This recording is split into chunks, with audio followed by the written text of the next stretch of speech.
winners, contest coordinators, and everything in between to episode number 6 of the Safari Zone podcast. My name is Professor Ash, and I'm joined by Black Belt Maggie and Dragon Master Peter. So today's episode is, it's a little self-serving in terms, for me, it's a little self-serving. What are we talking about today, guys? We're talking about how to get into competitive, and we had to nix the jar for this episode, so that brings me no joy whatsoever. So if you're new around here, every time I talk about competitive, he makes a good or bad Pokemon pun, and she makes a Pokemon noise. One of our names goes in the jar.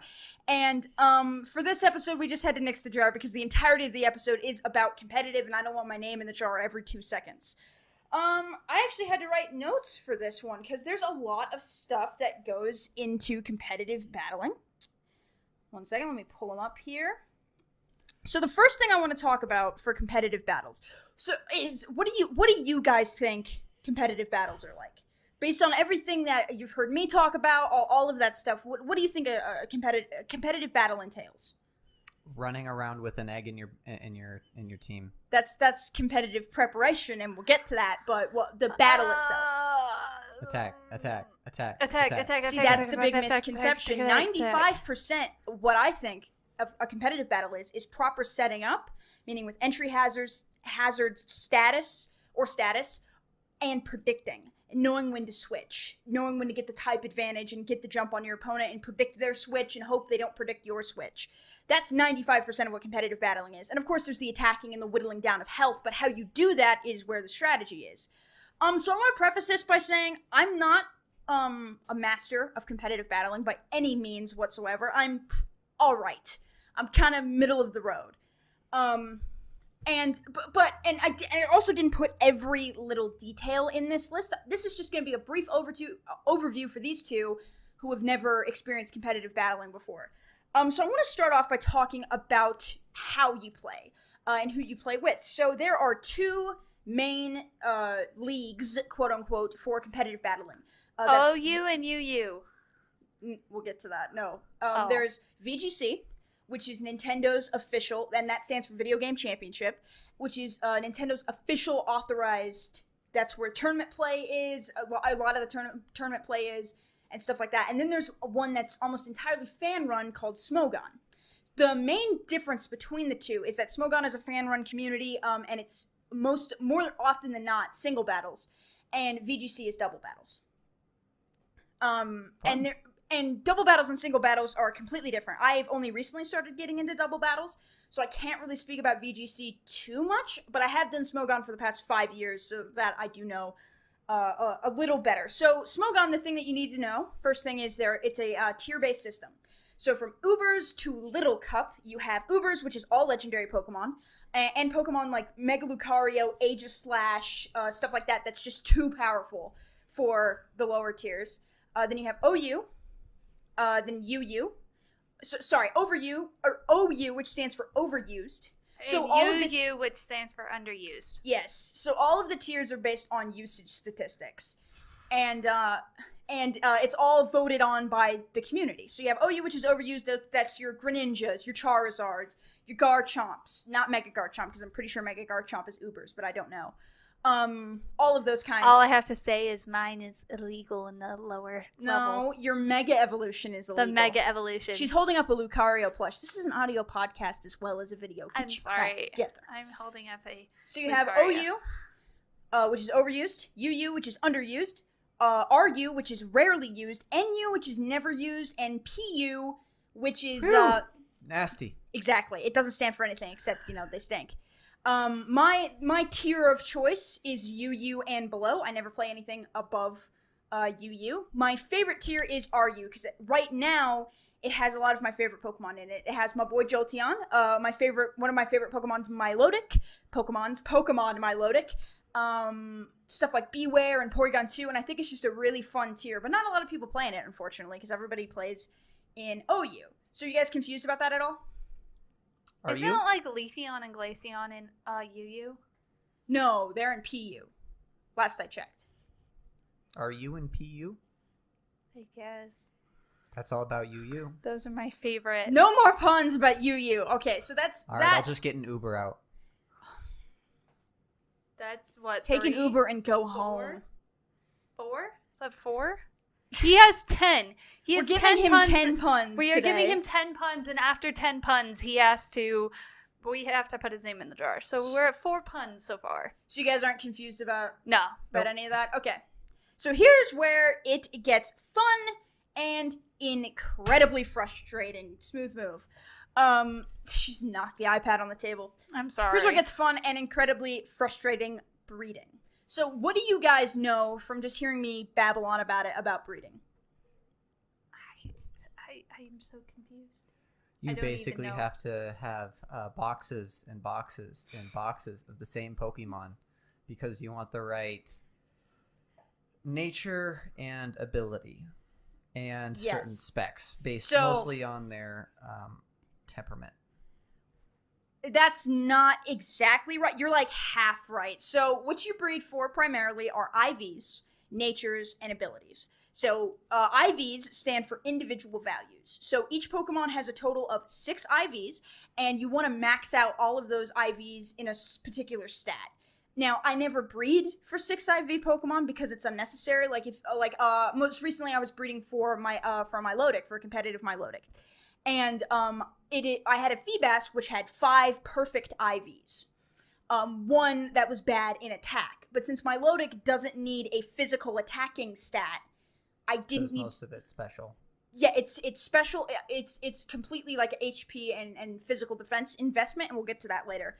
I didn't need to make sure that it was maxed out for that attacking stat. So IVs essentially are what make and break competitive Pokemon away from in-game Pokemon. So your IV, if you don't have it maxed out in a certain stat, that can be the difference between knocking out somebody in one hit or not. And that can be the difference between a match, between winning and losing a match. So you want to get your Pokemon to perfect IVs. That takes forever, and I'll explain a little bit why it does. So IVs are completely random. Now you can use items. There's an item called the Destiny Knot, which transfers, I believe, 4 of the parents' IVs, 4 potential IVs. So ideally, you want to get yourself a 6 IV Ditto. Now, those are incredibly difficult, if not impossible to find, because you can't breed Ditto. In Sun and Moon, they made it easier with something called SOS chaining. Once you knock down a Pokemon to low health, it calls for help. And the more it calls for help, if you chain up to 50 of them, you have a chance, or you're guaranteed a 4 IV Pokemon. So that's what I do. I have about 4 IV Pokemons with stats maxed out in different things. Does this make sense at all? Yeah. And whenever I need, like, Trico was something I needed to breed because I wanted a Sceptile. And I needed a Ditto with a perfect IV in special attack and a couple of other things. So you can breed and use the Destiny Knot along with the Pokemon you want to breed, which if you're... What happens a lot of the time is when you Wonder Trade, you get breeding rejects. Because you have all these Pokemon and you don't really know what to do with them. So I Wonder Trade a lot of mine away, but what ends up happening is sometimes you get like 4 IV Feebas or 3 IV Trico that aren't competitive ready but are good breeding templates. So that's basically what I do, and then you use the certain items and certain things to make sure those IVs get transferred, and then you just hope and pray. Sometimes you get lucky, like when I was breeding for that Feebas, it only took me 20 eggs to get a 5 IV Feebas in all the areas that I needed. Sometimes it takes you 500 eggs, which is what happened when I was breeding Honedges, to get an Aegislash. I needed a special attacking stat, and every time it was terrible IVs and special attack. Just wouldn't hone in on the details. 5. You have 5 more. Oh Be my wise. gosh. So what do you guys? So that's the basics of breeding for IVs. What do you guys think about that? Anything to add? Excellent. 6. So are you at all curious why somebody would want to go through all of this trouble? Well, I know you used to compete in the state. Yeah, I competed in a couple of regionals. I never won anything, no. Like, didn't you get fourth in Texas or something? I got fourth in an online tournament. Oh, okay. Yeah, which but is like, not... I know that it's important to. It just reminds me of Brock. It's important to breed them so that you have exactly what you want for your different Pokemon.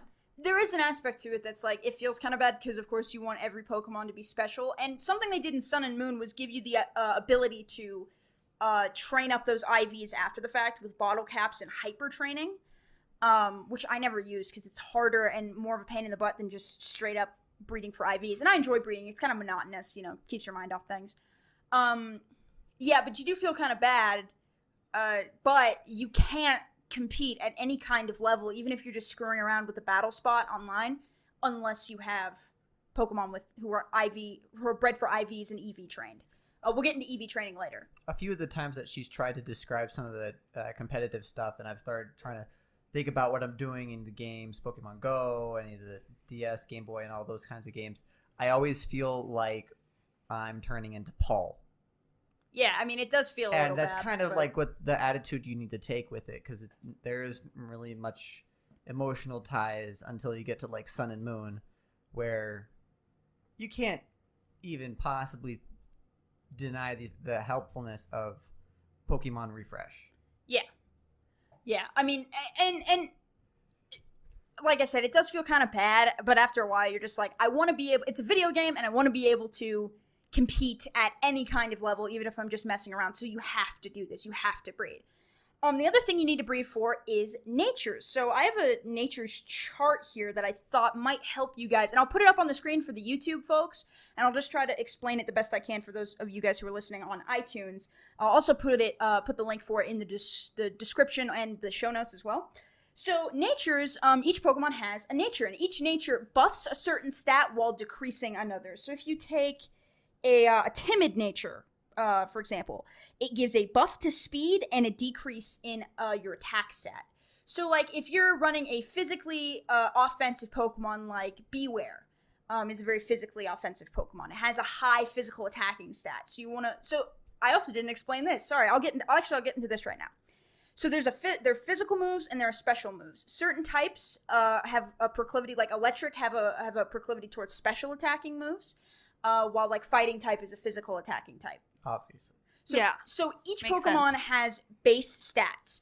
HP, attack, defense, special attack, special defense, and speed.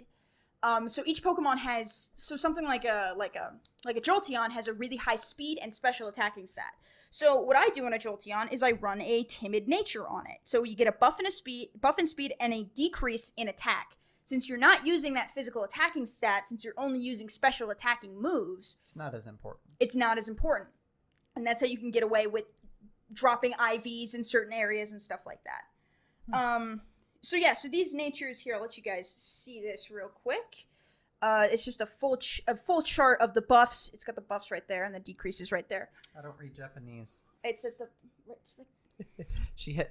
there's a column that says Japanese. So there's a column of Japanese stuff. So when you're breeding, it is a totally random chance of what nature you're going to get. Now, this is another reason why it takes forever to do. You can breed like 500 eggs and not get a timid nature when you're looking for something. But once you do get a timid nature and you go to start breeding, you can give it something called an Everstone. Now, if your Pokemon is holding an Everstone, it transfers its nature to the child Pokemon. Okay, so it doesn't just keep evolutions from happening, it also keeps the nature same. Okay. What are these flavor things? Oh, that's for Poffins and stuff. That doesn't Pokeblocks and all that stuff. Yeah. It actually is helpful in Sun and Moon. I legit thought each nature has a certain flavor they like. I legit thought it was flavors like stupid Silent.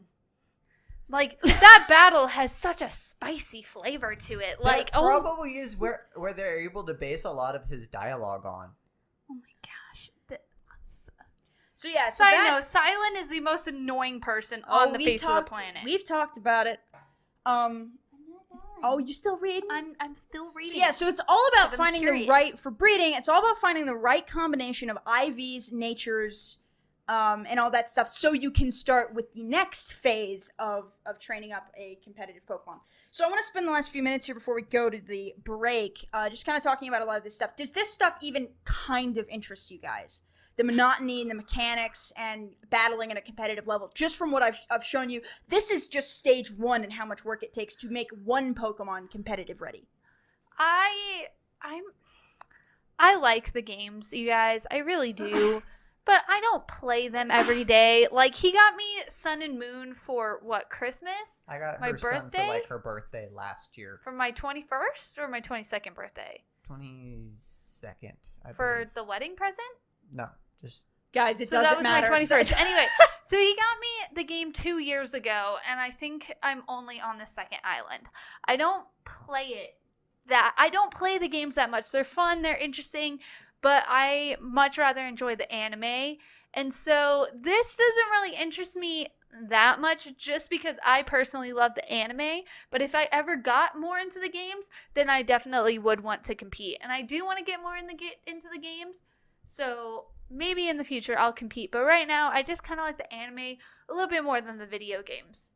Okay. How about you, Peter? I like dipping my toes into things. I don't always go full way in until after I'm able to understand it a little bit more. I've been that way about a lot of things. Anyway, but yeah, I might eventually go like a few steps into competitive, but just as like taking a few of the tips from it to make it so that when I'm playing the game, it's so that I can actually use those tips going forward. Okay. Yeah. Okay. It is a lot of work. I won't lie. It is a lot of work, but it's also incredibly rewarding, especially when you've put together your first team after you've spent hours and hours and hours and hours, and breeding, days and years and months. weeks and months and 5 years, if you're me. You put months before years. Shut up. Leave me alone. Leave me alone. But it is incredibly rewarding, My brain is especially broken. after you win that first battle. You win that I first battle bet. with a team that you've literally raised from the ground up. You've had to raise those Pokemon. You've had to breed them. You spent hours breeding it just to get the specific one that you want, with the specific nature, with the specific with the specific ability. That's another thing you got to breed for. That's not really that is 100% random. I think you have, I'm not entirely sure of the odds, but you have like a 50% shot that if your parent has the ability, the kid's going to have it. But also it's completely unpredictable as well. And sometimes for competitive, some abilities are great and some abilities are useless. So you end up just, here's a perfect 5 IV Pokemon, right nature, wrong ability, and you can't use it. You feel like Ash after he beat the Battle Frontier. Pretty much, yeah. But it is specifically Battle Pyramid. Yeah, the only thing he has ever won in the anime. Yep.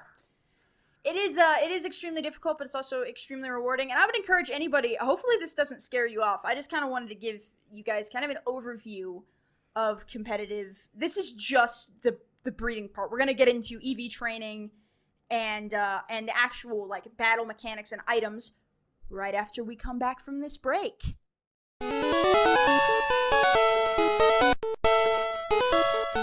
Alright, so today's Pokedex quiz is a Pokemon from Generation 1. Here is its red Pokedex entry.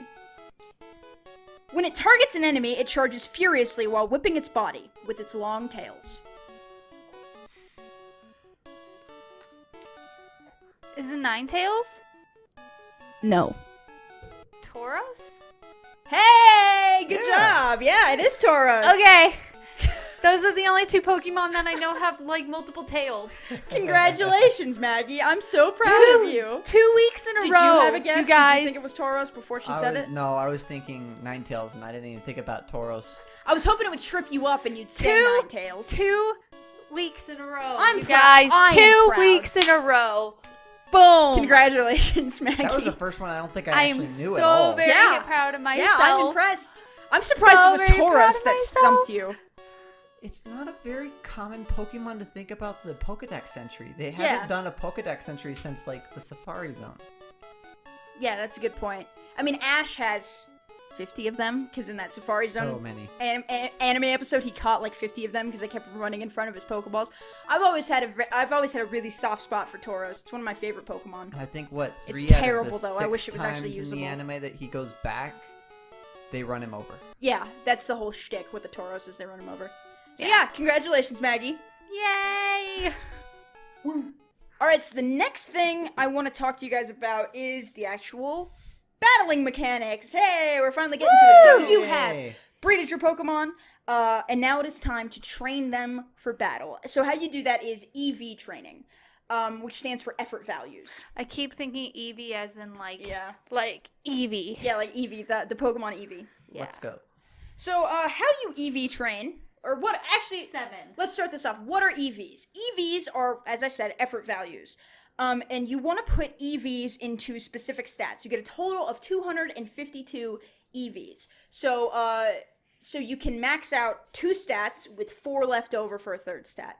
So I'll take my Phoebus example first. Phoebus?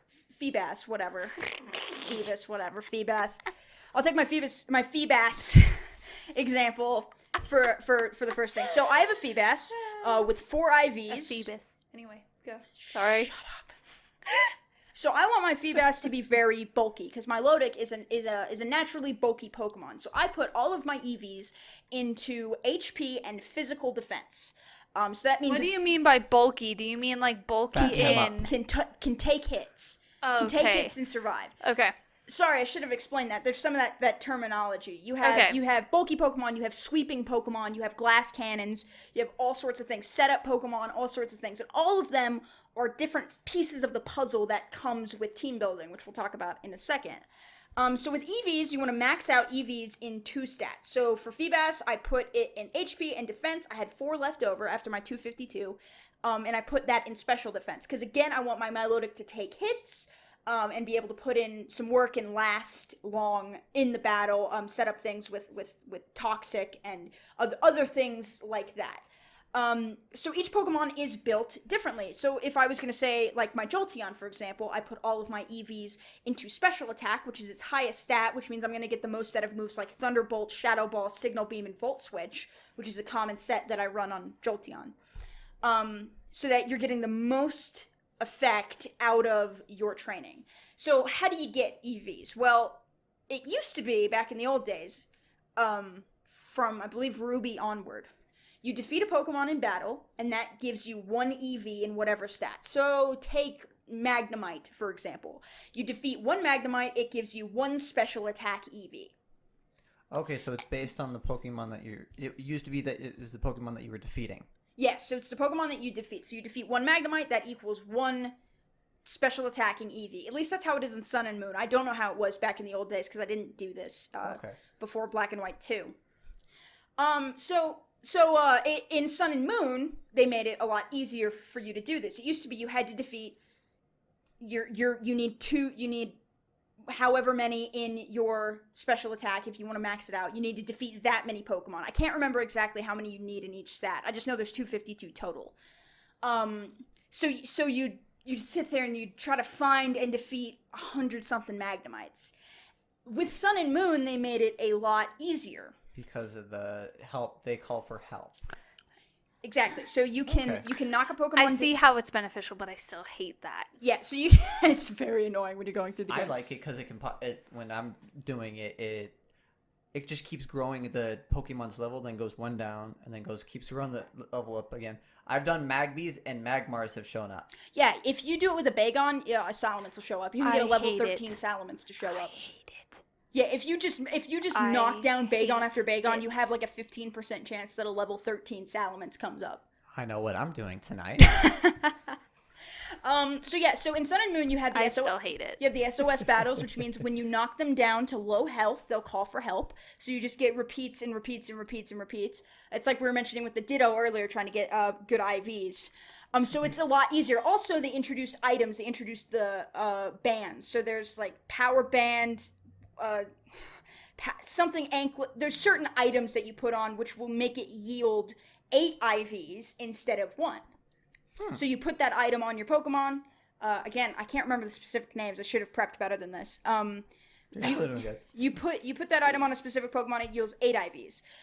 But if you get something called Pokerus, which is a disease, quote unquote. I've heard of this. I finally got one after like 3 years on my Emerald. And then I lost my Emerald. Yeah, exactly. Yeah, it's kind of difficult to find. With Wonder Trading now, it's actually pretty easy to find. I can't remember what the odds are to get it, but it is a disease that doubles your EV EV gain. So if you have a Pokemon that has Pokerus, that has one of these special items, in Sun and Moon, you can knock out 7 Magnemites and have your special attacking stat maxed out. Nice.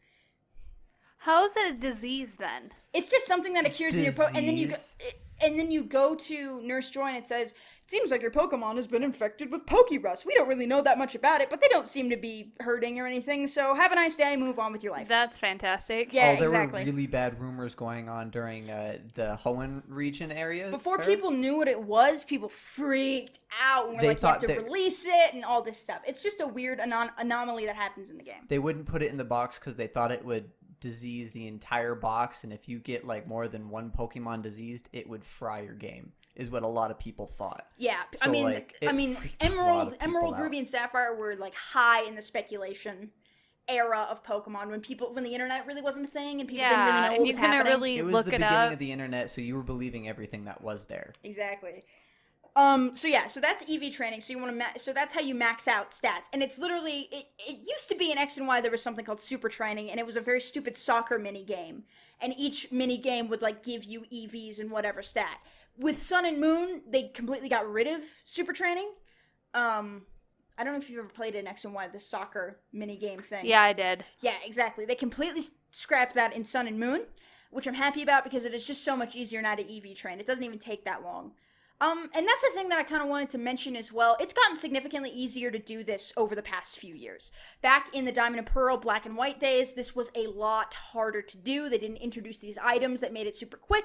They didn't have, we had Pokerus, but there wasn't all the resources online. There wasn't anything like this. And without that, I would have never gotten into this because I didn't know. I didn't know what an EV was or an IV was or how to breed for anything, or how to breed for egg moves, or how to do anything like that. And the walkthrough books barely gave you an idea of how to beat the campaign. Exactly, yeah.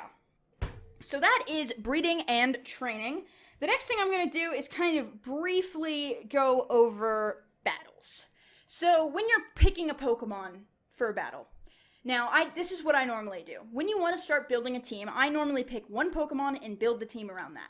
So if I wanted to build a team around Jolteon, okay, so now I gotta think, all right, so what do I need? I need something to cover Jolteon. I need something to take care of ground types that are gonna destroy my Jolteon. Okay, so maybe I'll put Milotic on the team, because it's a water type and it can take care of ground types. Okay, so Milotic, we also can have Milotic as my kind of bulkier Pokemon to take hits. Maybe I can put Toxic on it, or stalling moves, or like Aqua Ring or something like that if you want to run a set like that, which will gain its health back. Okay, so you got to think about what you want on your team, and you got to think of checks and balances for that team. So you don't end up with a Pokemon team that has you don't think through and you have an insane weakness to fire. So you build your team around your strongest Pokemon, and so you start not even necessarily your strongest Pokemon, just around a Pokemon you want to build a team. And then, you go, I want to start, and then you use the other parts of your team to cover all of your bases and weaknesses. So generally speaking, this is not a hard and fast rule. Generally speaking, you want something to sweep, which means something that's fast and has a high attacking stat that can just knock things out. You want something to tank hits, either specially or physically. With special defense or physical defense. In this case, it would be the Milotic, and the sweeper would be Jolteon, because Jolteon is fast and special attacky. And you also want to cover those You also want to cover those type disadvantages. Okay, so I have Jolteon, so I'm weak to ground. You look at the type chart and see what things are weak to. And which actually I have one right Which here, is pretty smart. Yeah, so you cover all your ground. You use maybe how I would do it is I would pick the strongest one and build my team around the strongest one. Yeah, there's no hard and fast rules. The for team other building. Ones to cover all of the weaknesses of the main one that I want to use. Yeah, so if you want to build a team around Garchomp, think Garchomp. Garchomp is a dragon ground type. Okay, so I've got to cover the dragon and I've got to cover the ground. So maybe I need to put a fairy type on my team and a water type. Well, Azumarill is a fairy and a water type, so maybe that's a good team member for Garchomp to cover all those bases. Mm-hmm. So if Garchomp or you want to bring a poison type to take care of fairies, or a steel type. So maybe Metagross would be a good match with Garchomp because it's a steel type and it can take care of fairies. But you also need something to take care of dragons, so maybe an ice type like Weavile. So you just kind of go through and try to figure out what the best team member for the Pokemon that you want to use is. I build lots of teams around weird stuff. Like, I use Chatot a lot. Chatot's one of my favorite Pokemon. Oh my gosh. Terrible Pokemon, so you have to build a team around it to make it work. You also want to have Pokemon that can do status and setup. So status is your Thunder Waves, your Toxics, your Sleep Powders, stuff like that, to inflict status on another Pokemon. So I use Toxic a lot because it whittles down health. It's my personal favorite when it comes to statuses, is getting the poisoning them. Thunder Wave is a little bit more... Poison doesn't go away. A burn doesn't go away. And actually, a burn halves your attack stat as well as knocking your health down. So if you get a physical attacker and you burn it, that physical attacker is done. It's like, there's really nothing you can do at that point. So you want to inflict status because it can be game changing. Paralysis is a little too, you can snap out of paralysis, so it's a little too unpredictable for me, and I don't mess with sleep. And in Smogon, there's actually sleep clause, meaning you can't put more than one Pokemon to sleep. So, I don't mess with sleep. I know some people do. There's a move called Rest, which you go to sleep and it restores all your health. That's another thing you want to think about. Like Milotic, not Milotic, sorry. Like a Pokemon like Porygon 2 can use a move called Recover, which recovers... Or like Turtwig can use... Synthesis. Exactly, yeah. Or Leech Seed. You're leeching... Because a Leech Seed... I love Leech Seed. You can set a Leech Seed up on somebody, and you're sucking it'll leech it off of every Pokemon. And it stays throughout all the Pokemon? Okay, I always ended up accidentally using it on like the last Pokemon, so I never realized that. Yeah. But I do know that it stays on that Pokemon no matter how many times you change out your Pokemon. Yep. I love Leech Seed. It's a fantastic move. So it's all about hitting it with that status, with that, and entry hazards is the other thing. Spikes, Stealth Rocks, Toxic Spikes, Whirlwind. Whirlwind is one that you set up on yourself to make your Pokemon faster. Stealth Rock kills fire types. If you have a Charizard on your team and I set up Stealth Rocks, it can take a quarter of that Charizard's health just by bringing in the Charizard. You bring in the Charizard, boom, immediately. And that's another thing you have to watch out for. So, like, if I want to put a Charizard on my team, I have to have something for Stealth Rocks. So there's Defog, which gets rid of entry hazards, or Rapid Spin. Okay. So you need a spinner. Ideally, you want somebody who can set up rocks or entry hazards and spin. But that's a little harder to find. I use Donphan a lot for that, because I play a lot of RU, like I mentioned, and Donphan's in that tier. Donphan can rapid spin, and it's just an overall great Pokemon, because it has a pretty high attack stat, and it can just take care of business, while also getting rid of those entry hazards. So it's all about setting up this stuff early in game, so that your Pokemon can succeed later. So setting up a Toxic is make or break. Setting up Paralysis or Rocks or anything. Like, if their last Pokemon is a Charizard or a Volcarona or something like that, Rocks can mean game, you know? So that's kind of the main how you set up. Then it's really all about your item choices. So there's so many different types of items.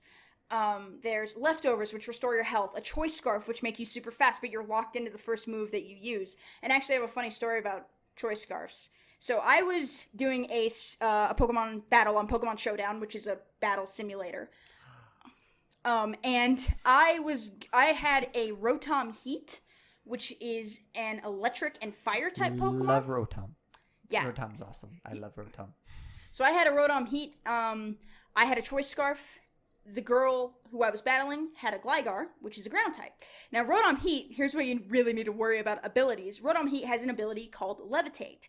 Which means I'm immune to ground type attacks. The only offensive move that this person had on her Gligar, because it was just there to defog and toxic and do other stuff like that, was Earthquake. And Gligar is a ground type Pokemon, and I had locked myself into Thunderbolt with a Choice Scarf. So we ended up in this essentially no-win scenario, because I was already poisoned. But so it would have just been waiting at the clock, waiting for me to slowly die. So I That's couldn't fantastic. hit her. She couldn't hit me, and we were both just like, who's gonna forfeit the game first? And I eventually just gave it to her because I was toxic. But Well, you gotta be careful. You gotta be careful with your item choices. That's another a really important thing. What, Sorry, what were you gonna say? happens with the choice scarf if you run out of the power points? That's never happened to me, so I don't know. I think you just struggle, like in the game, if you run out of power point. I don't know. Because I know if you run out of all power points on all 4 of your moves, you struggle, and then you gain recoil damage. But if you're stuck with the one move, I think it's the same thing. Yeah, I don't know. I honestly, it's never happened to me before, because battles don't normally last that long. But it would have had I been sitting there with a Gligar for 15 turns waiting to die. So item choice is very important. If you're picking a choice item, it has an incredible benefit. Like I run Jolteon with the choice specs because it ups its special attack. And it makes it that much more powerful. There's an item called Assault Vest, which ups your attack, but you can only use like attacking moves. You can't use like boosting moves like Swords Dance, which boost your attack and your speed, or setup moves or anything like that. So you got to be careful. And I have accidentally forgotten I've had a choice scarf on and locked myself into something that I really shouldn't have locked myself into. Good job. safeguard. That's I probably locked the worst myself one. into Calm Mind one time.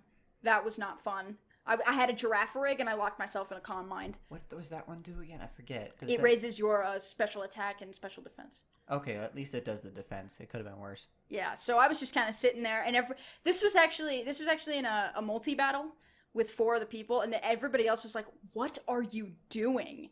Just calm minded after calm mind. It might have been like amnesia or something. I can't remember. It was one of those boosting moves, and they were just like, "What are you doing?" And then they didn't realize until a lot later that I'd accidentally locked myself into calm mind or whatever boosting move I had. So it's all about picking the right item.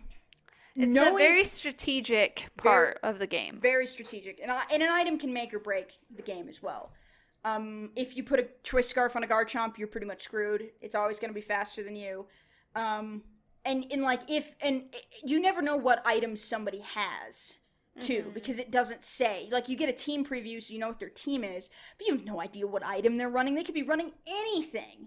You know, you could put You could put crazy things on Pokemon. I've come across items that were just like, why did you do that? And there's so much variety. You have leftovers. You have a life orb, which takes your health, but boosts a couple of your stats, so you can attack. But it takes your health every turn. So if you don't get work done within the time that it's taking your health out, it could kill you. There's Pokemon with the ability Guts, which if they get burned, which gives a buff to attack. You know, so you never know what somebody's running, and you always have to be cognizant of what items you're running and make sure that it's best for your team. Do you run into a lot of trainers that try to throw their items onto you? I've had people try to trick items onto me. People will try to trick a scarf onto you, or a choice band or choice specs or something like that. Okay, it's like the ones I always would think of, and I tried doing this with Muck recently. Just in game was Sticky Barb and Poison in the Sludge. Black Trying to Sludge, throw it off, knock off and throw, or something like Pluck and Toss or something like that. It's not really viable in any competitive sense because it takes too many turns, but there is a move called Trick, which lets you switch items with your opponent. So I've had like Pokemon, one of the things that you can do actually with Rotom Heat is trick a Scarf onto somebody. And if you trick a Scarf onto somebody with a low speed stat, they're already screwed. They're super screwed. Yeah, so and they're locked into a move as well. And there's no way to trick it back unless you have Trick. So there's just so many things that go into it. There's moves like Trick Room, which switch the speed so that the slowest Pokemon goes first. You have to worry about so many different things. It's crazy, but it's so much fun. Do you guys have any closing thoughts on this as we're wrapping this up? No, I definitely want to know more about it because like it sounds like a lot of fun and it sounds really strategic, and that's what I like about certain things. If you guys have any questions, make sure you ask her. She's the queen of this. Like, leave stuff down in the comments and we'll get back to you. And the alarm is going off. Final thought. If nothing else, this can be our funny title. You can be too calm. So calm yourself, but not too much. Don't Don't lock yourself in a calm mind.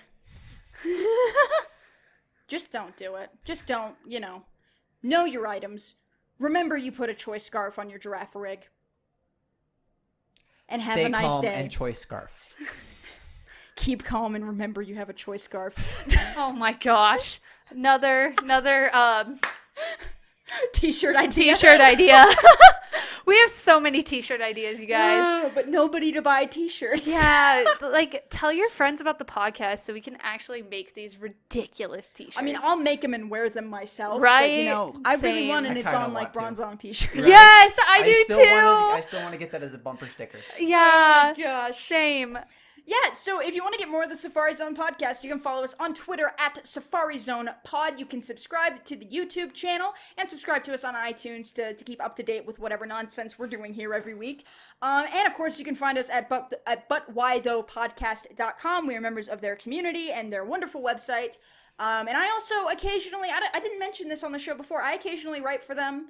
And I just put out an article about the Wasp, because I really like Marvel as well as Pokemon. So if you are at all interested in that, please go check that out. And yeah, I think that's it. Yeah. We'll be coming out with a lot of other different things. We're hoping on doing a movie, some more Pokemon Go stuff with the stuff that's come out. And Not make a some movie, other watch stuff. a movie. Yeah. Watch a movie. I don't make a movie. Not We're make a stuck at movie. movies. Nah. This is as close to making a movie as we can get. Yeah, exactly. Yeah, exactly. A stationary camera. So yeah, if you guys don't have anything else to add, Pokemon trainers, breeders, contest coordinators, and everything in between, thank you guys so much for watching. Have a great day, and go catch 'em all.